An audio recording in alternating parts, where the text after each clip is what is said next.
in China, there is a group of 11 million people called the Uyghurs.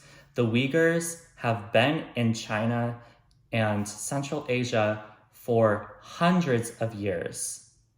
It's only been since the 1950s that conflicts between the Uyghurs and the Chinese government have started to increase, and tensions have started to build up until they spilt over in the 1980s with violent protests and bombings and murders due to this conflict. In the 1950s, the leader that rose to power, Mao Zedong, came into an independent country that the Uyghurs lived in and took that country over and integrated it into China, whether these people liked it or not. In the 1980s, like I said, there were a lot of violent protests and bombings and killings that happened because of this conflict. Chinese citizens and the military and the Uyghurs, all of them had casualties due to this conflict.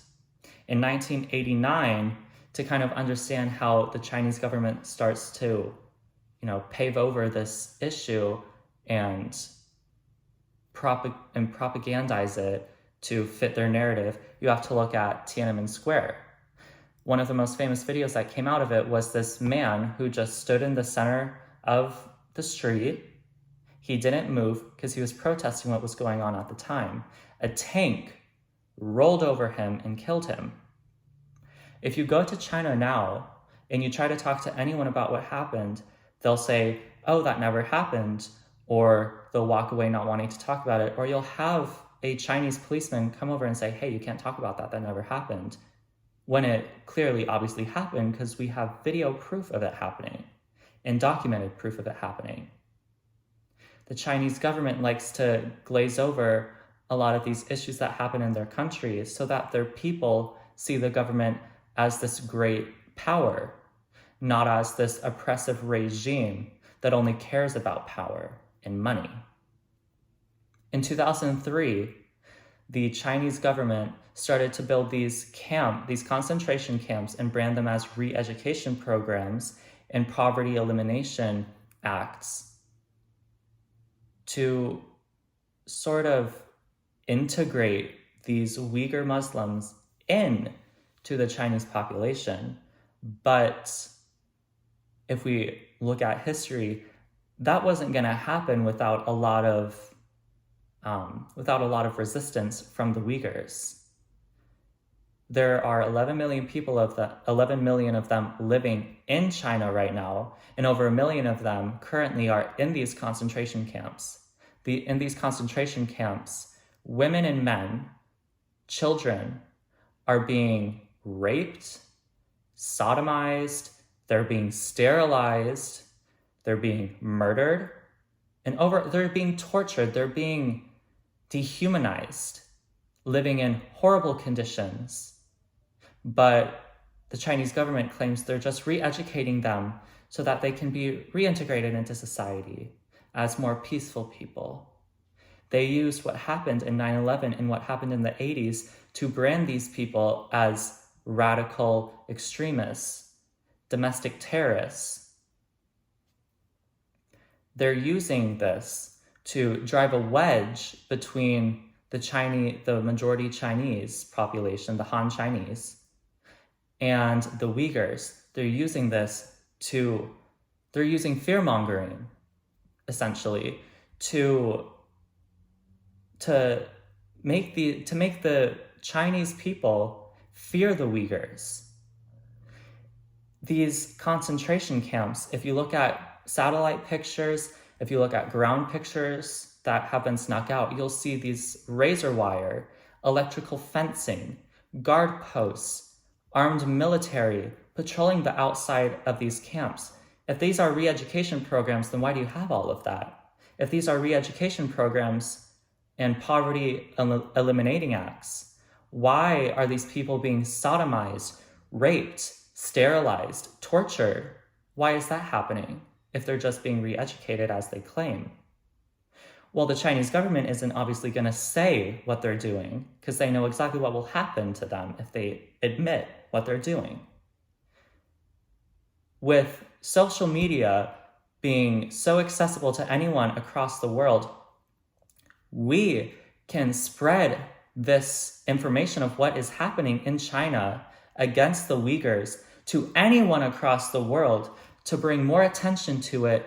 So, in a perfect world, we can help these people be liberated from these camps and not have to experience this ever again.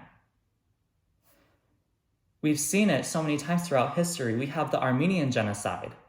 We have the Rwandan genocide, the Holocaust, just to name a few. We've seen genocide occur all over the world. We know what happens. We know the long-term effects of it. We are still living with the effects of the Holocaust. We need to do something to help these people in China. There's no reason that these people need to be enduring all of this torture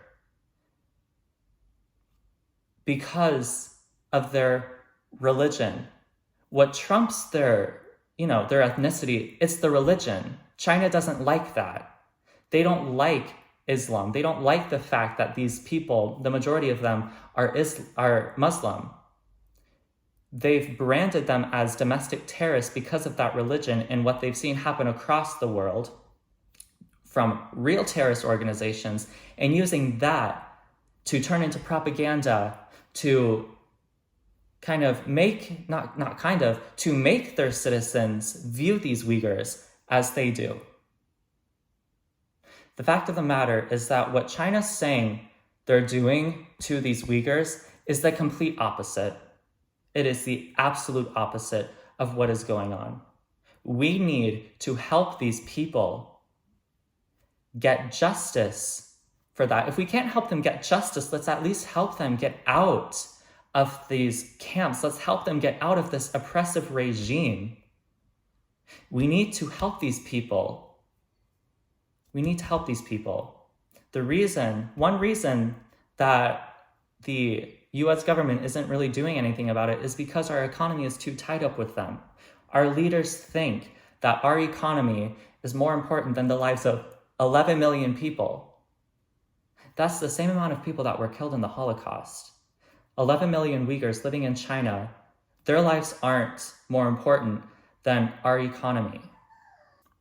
I'm calling on you guys to spread the information of what is going on in China, what's being committed to them, to as many people as you can. You need to spread the information. You need to spread the word of what's happening. So hopefully these people can finally be free of this oppression that they've endured since the 1950s. We need to help them because if we don't, no one will. No one will help them. So many videos of interviews of people who have escaped the concentration camps, they don't feel like anyone in the world believes them because no one's doing anything. These people have no faith in the rest of the world to help them escape. We need to help them, and I need you guys to spread the word of what is happening. Educate yourself on what's happening in China so you can be better informed when you talk to other people about what's happening. That's all I have. Thank you for listening.